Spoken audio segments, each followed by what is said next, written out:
Welcome to the Teachers on Fire podcast, where I profile agents of growth and transformation in education today. Each guest shares their highs, their lows, their passions, their goals, and the resources that are shaping their thinking and inspiring their practice. For show notes and links from each episode, visit teachersonfire.net. You can also follow the show at Teachers on Fire on Twitter, Instagram, and Facebook.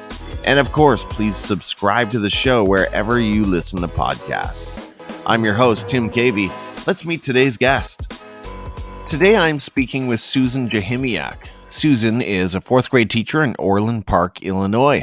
She's a rookie this year and she's clearly on fire. Follow her on Twitter at Ms. Jachymiak and visit her blog at msjachymiak.weebly.com. Susan, thank you so much for coming on the show today. Are you ready to talk education? I am. Awesome, Susan. Well, I can't wait to hear more about what you are all about and to hear some updates from your very first year of education. That is exciting. But before we get there, set us up. Tell us a little bit more about your current context in education. Let us know what it is that you're involved in on a day-to-day basis. I am currently a fourth grade teacher, so I teach in the southwest suburbs. I teach at a Catholic school right now, so it's been an adjustment because I've always been attending a public school since I was growing up. But I really do love the students, and I really got to form a close bond with the group that I have this year, so I'm ecstatic to be able to pursue teaching, and I'm having a good year so far, so I'm really grateful. That is awesome. Really good to hear. Well, that sort of leads me to my next question. You're closing in on the end of your first year, so congratulations. As you've heard many times, I think many teachers consider the first one the toughest.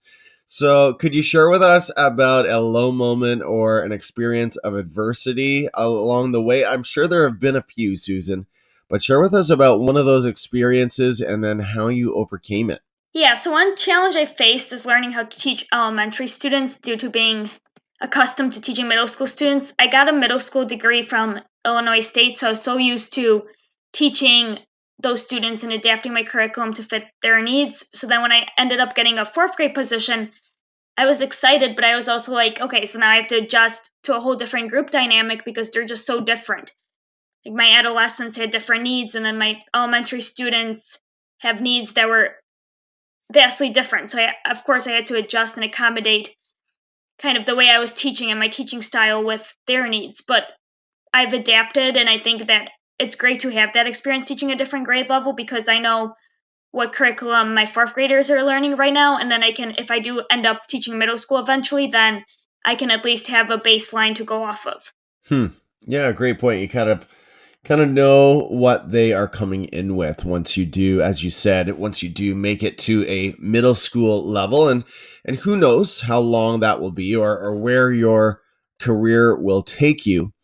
But Susan, you've been involved with a project called the NewTeacherJourney. Tell us about that. What is the journey all about, and what do you hope to offer other new teachers entering the profession? So I started the chat NewTeacherJourney, I believe it was last summer, and I was just kind of getting into it. I know that Ray Heward was big on Twitter, and I started following her, and then I was joining chats all the time, so I just thought, okay, I don't really see a chat tailored towards new teachers that are just starting their first year. So I figured that I would start one up just to kind of have that voice. And then I had new teachers joining in, and they think it's cool that a new teacher's kind of started the chat and is leading the way. So I've been involved with that. Of course, I'm not as active as I would like. I'm trying to get back on doing chats on a weekly basis because it's been hard fitting that in with everything else.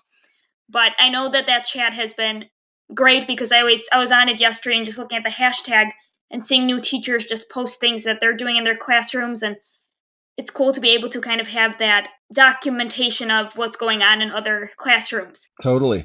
So that is a hashtag that new teachers can jump on at any time and sort of jump right into that conversation. And it sounds like there is a weekly chat. Tell us what time that is or day and time. It's typically on Sundays at 8:30. I'm trying to start it up again next week, so I might do a bi-weekly just because of my time schedule and commitments with being being a first-year teacher is a lot on with grading and lesson planning. Oh, yeah. So I'm trying to fit that in regularly, but I think we're going to start up next week, and I'm going to try to find some guest moderators to chime in and offer their perspective. That is so cool, Susan. That's amazing, amazing leadership for a rookie teacher. So I congratulate you on that. And I agree, Ray Hewart, who is our last guest, is just a phenomenal and really an inspiring education voice today, I would say. So another great person to jump on and follow along with. Now, Susan, thinking about new teachers, and already you've got that care for others, your peers who are just starting in the profession. What do you tell them about PLNs and in terms of Twitter or Instagram or Facebook? I mean, what is your advice to that brand new teacher looking to get connected? So I wasn't connected at the beginning, and then since again bringing up Ray, she was at my university and she was just having a session, and I was listening to her, and I'm like, okay, Twitter. I'm like, I'm not, I was never really into it. I just I heard about it, but I was like, I don't know what the value is for me as a future educator.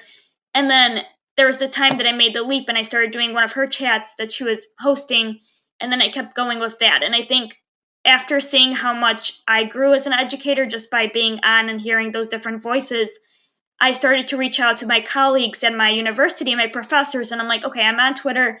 I really enjoy it. Like, I'm getting a lot out of it. And they said, why? I asked them if I could host a chat, and my professor was like, yeah, let's do it. One of the nights that we had class. So I just made a hashtag and I got all my peers to join in.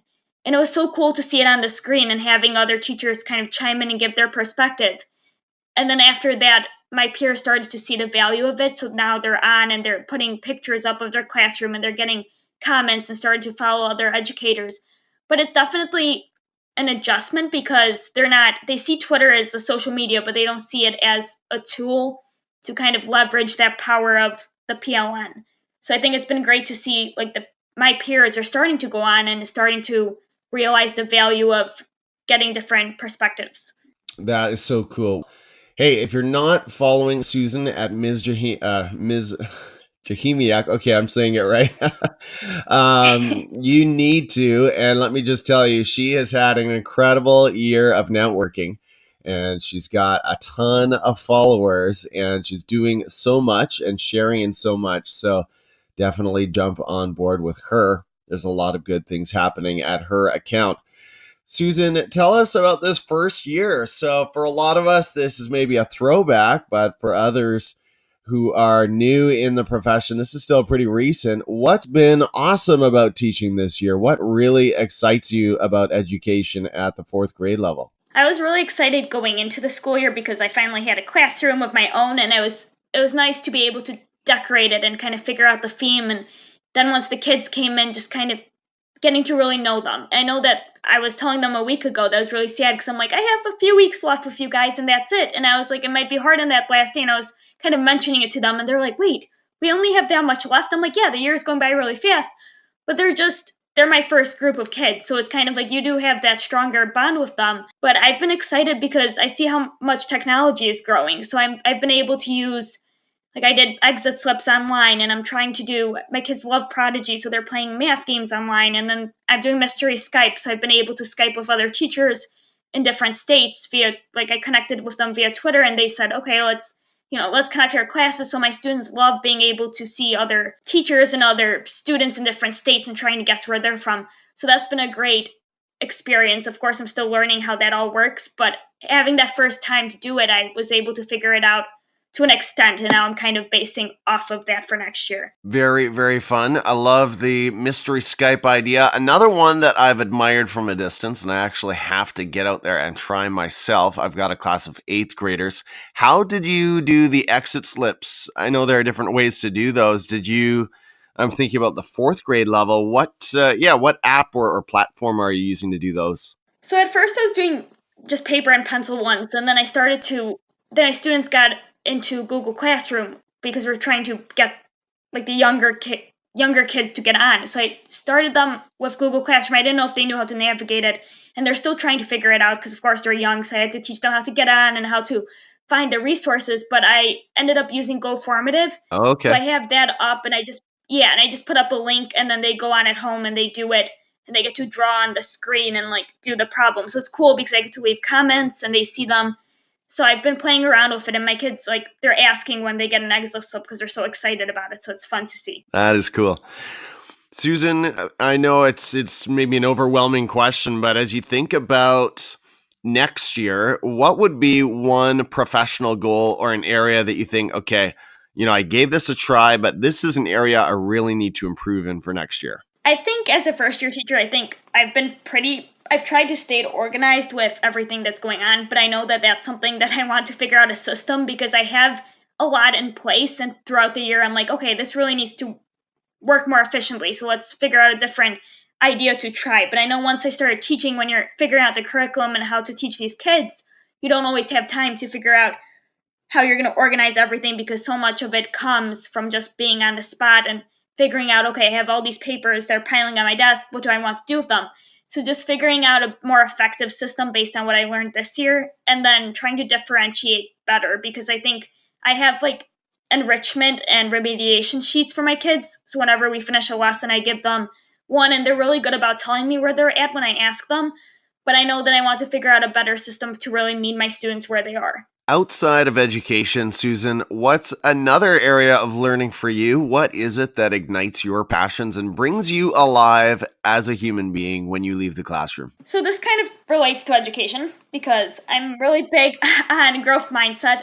I've been trying to, like, during college, I was very into learning about brain science, and I just got into following Jo Boaler and her book, Mathematical Mindset. So I started reading that, and I loved it. And I was like, okay, this changed my perspective, because I struggled in school. So I was like, okay, if I can get my students to believe that they can accomplish things, then it'll be more effective. So I started putting up bulletin boards of growth mindset and talking to the kids about making corrections and going back and revising their work, and really knowing that failing isn't the end, but it's the first attempt.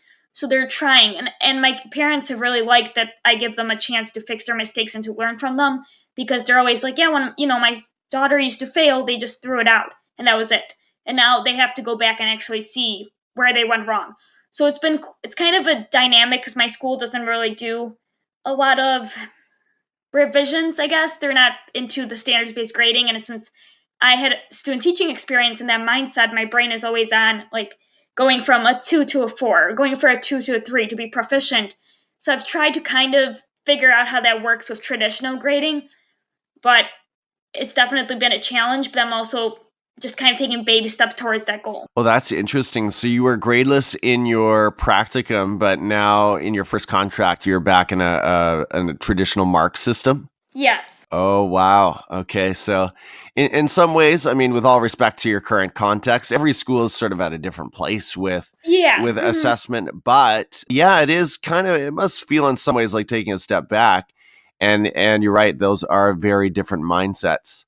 But I agree with your bigger point there. And I think it's an awesome one. And it's one I'm still trying to figure out, that when you live in a gradeless, competency-based system, or, a standards-based grading system, it does lend itself to the revision and the, hey, no, wait a minute. Yeah, this is how we performed the first time around, but how can we improve it? How can we move forward and learn from those mistakes? And that's, I think, one of the greatest strengths of gradeless assessment. Susan, is there one personal habit or a productivity hack that contributes to your success? What is it that helps you get it all done week to week? So I'm a big fan of to-do lists. So I use Google Keep a lot, because my brain keeps on going in a million directions. So I'm like, okay, I need to get this done. And then I like crossing things off and checking things off, because I just like to keep organized. And when there's a lot piling on this first year, I know that I'm always looking on kind of a week-to-week basis of, okay, what did I accomplish this week? What do I still need to do next week? What hasn't completely been finished? And then there's a lot of times where I just kind of have to realize that not everything is going to get done, but I try to do as much as I can. And then I also go on Twitter to recharge, because I know that sometimes I'm tired after a long day of school, and I just want to connect with other educators and get a fresh perspective for the next day. So I try to do one chat a week, just to kind of, again, get that motivation and recharge my batteries for the next day. It took me a while, Susan, to warm up to chats, because I just didn't get what was going on. But let me just tell you, aren't they fun? They are fun. They're so addictive. I just find that the time flies. So, Susan, it's time for your quick picks. We want to hear the education voices and resources that are shaping your practice and inspiring your thinking today. So starting at Twitter, tell us about someone we need to follow there and share why they've been inspiring you lately. So I've been inspired by Ray Hewart. She incorporates the grid method, and then she's inspired me to connect content with real life. So I'm actually trying to do something that she did with her students where they created a makeshift pizza restaurant in her classroom about and incorporating those standards like adding decimals and fractions. And my kids are learning about fractions right now, so I kind of mentioned that I'm trying to do something to really connect fractions to cooking and making it more real for them, because right now they're just learning how to do it, and I feel like some of them aren't really getting the connection, so I want to incorporate that. Fantastic. While you're describing that, I know the 6th grade teachers at my school put on a pizza party or a pizza day earlier this year, and I'm just wondering if they were getting that from Ray or from, I don't know, for wherever Ray got it, from Jo Boaler or somewhere else. These ideas must be connected. Now, point us to an ed tech tool that you currently love using in your classroom or your professional practice. You've already mentioned a couple. Is there an app or a program that seems to really unlock learning in an exciting way for your learners? So I use Class Dojo, and that's been more for behavior, but my students have been I give them belts for every certain amount of points they get, and they enjoy seeing themselves advance to a next level per se. So I've been using that for just classroom management, and it seems to be working because my kids are motivated and they like to see what behavior I'm expecting and which ones are taking away from their learning process, so they're able to really quickly get a percentage. And I don't really I'm not a fan of doing behavioral charts and things, but I needed something that would work for them and to motivate them to do the right things. So I think that's been effective for my group of students. And then I also really like Plickers. That's like a QR code that you hold up, and my kids love, they used it for a few exit slips for math, and they just like to turn them around, and I scan it with my phone, and it's just a quick check, and they enjoy being able to use it in the classroom. Very fun. Recommend a book, Susan, one that you've been reading lately. And hey, who has time to read in their first year of teaching? But is there another all-time fave title that you would recommend to our audience?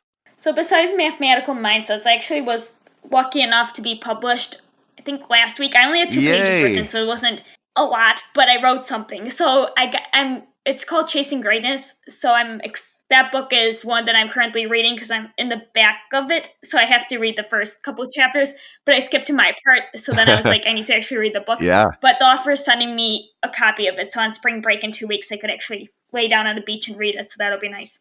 So tell us about that. Who's the editor? Who's putting it together? And what's the idea? Is it an anthology? It is. So the author is Mike Roberts, and he wrote the book. It's called Chasing Greatness. I think 26.2 ways of the teaching's like running a marathon.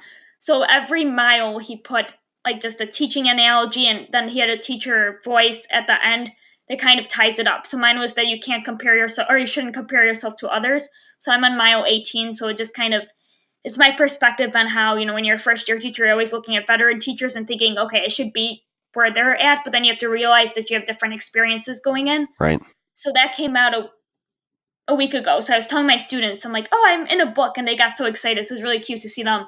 But it's fun just being able to see it in print now, and getting a copy in my hands would be kind of cool because I've never been in a book before. So it's something that I'm excited to keep writing. I mean, I don't write a ton, but I do have a blog that I'm kind of trying to keep up with. So it's just nice to get my perspective out there. Yeah, for sure. For sure. And it's always good to just go through the writing process, right? Just to understand yourself, if nothing else, and just clarify your own thinking. So next on our list, Susan, are you a podcast listener? If so, tell us about one that you've got going in your commutes, and tell us why we might need to add it to ours. So I've been listening to a Teach Better podcast. So that's by Ray Hewart and Jeff Kargas host that. I was on one of the episodes, and I really do like that podcast. It's nice to listen to on those days where I need a kind of an uplift and just more motivation to keep going. But I also listen to Pondering Education. I was on last semester a few times because I was a guest host. So I was offering my perspective on being a new teacher, and kind of the viewers were listening to me talk about my journey and how things are going. So I'm supposed to keep up with that. So once I start, we might film a few more episodes to kind of finish the year off. But I was doing that in September and November. I filmed an episode of just documenting this first year. So it's cool to be able to be on a podcast and be a regular guest. So that was nice. Yeah, no kidding. So again, shout outs to some other great education podcasts, Pondering Education with Ryan McHale and the Teach Better Talk podcast with Jeff Gargas and Ray Hewitt. Awesome people. Now, are you I feel like, okay, so I'm going to take a chance here, Susan. You know, a lot of teachers I talk to are not YouTube subscribers per se. They're YouTube hunters, meaning they just jump in there and search up whatever it is they're looking for and then they're out.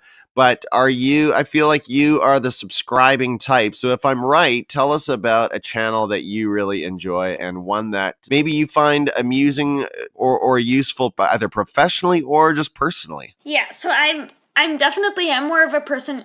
So I do go on YouTube, like when I'm pulling up a video for my kids, like they were not understanding fractions, so I had to look up like a song or something to explain it to them because they were like, we need a video. I saw they were so confused. I was like, okay, switching gears, like let's put on a video. And they take notes and they were trying to listen. So there's of course those moments that I just need something to supplement my instruction. But I do follow Pocketful of Primary, and she's an elementary teacher who's super energetic and always walks herself through her day of teaching and how she gets there and how she organizes her classroom. And whenever I see a new video, I'm always watching that one because she gives good ideas of how to organize certain areas in her classroom. So I'm always trying to watch that for motivation to kind of fix mine up a little bit, because when I started out, I had like a week to get stuff situated. So I feel like it's not as it's my classroom and I love it, but it's also not where it needs to be yet because I'm just starting out, so I don't have a ton of stuff. But it's nice to get ideas for next year of what I can maybe purchase to make my life easier, or just to supplement so my kids can have nice places, flexible seating and things that I don't necessarily have yet. Yeah. As long as, Susan, promise me you won't get down when your classroom doesn't look like the Pinterest classroom, right? No, I don't, because that's not realistic. Pocketful of Primary is great. I think her glasses make the show, so good recommendation there. And then the last one, Susan, just for fun, purely non-educational. What are you watching on Netflix these days? So I've been watching Friends and Fuller House. Oh boy. Okay. And those aren't even flashbacks for you. That's like first discovery, or where does that how does that work? Well, Fuller House I grew up with when I was actually born. My dad was in the hospital and he was watching Full House with me when I was a baby. So I started to watch it as a kid, and I have all the seasons because my mom just got me it a few years ago. So I've been obsessed with that show since I was a kid. So then when that show came out, I was like, I have to watch it. Susan, this has been a lot of fun, and it's great to finally hear your voice and connect with your energy and understand a little bit more about what's making you tick and just how your year is unfolding. What are the best ways for the listeners to follow you and get to know more of what's going on with Miss Jachymiak? So I would say the best option and the best avenue to connect is Twitter, because I'm always on. So my Twitter handle again is @MissJachymiak, and then I also do my blog, which I guess if you're on my Twitter, then you can click on it. It's linked in my profile, so you can go on it and see what I've been writing. I have an Instagram, but I don't really use it because I don't like to I don't know. I'm just not into putting pictures and kind of like I have pictures of my classroom, but I'm just not into sharing it publicly. I more do it via Twitter. Sure. So I don't know. I haven't got into it. Like I do follow a lot of educators and I like browsing and seeing what they're doing, but I haven't really jumped into that yet. Fair enough. Sounds good, Susan. It's been a thrill to watch your career unfold right from Illinois State, and now here you are at the end of your first year, or almost there, right? So again, thanks so much for sharing your time with the Teachers on Fire podcast today. You are an inspiration, I know, to all teachers, and especially those rookies out there looking for some sources of hope getting through their first year. So Susan, take care. Keep on growing and learning, and let's talk again soon. Perfect. Thank you so much for having me. Thanks so much for joining me here today on the Teachers on Fire podcast. For show notes and links from this episode, visit teachersonfire.net. You can also follow the show at Teachers on Fire on Twitter, Instagram, Facebook, and Medium. And again, please do subscribe to the show wherever you listen to podcasts. I'm your host, Tim Cavey, saying goodbye for now, and we'll catch you next time right here on the Teachers on Fire podcast.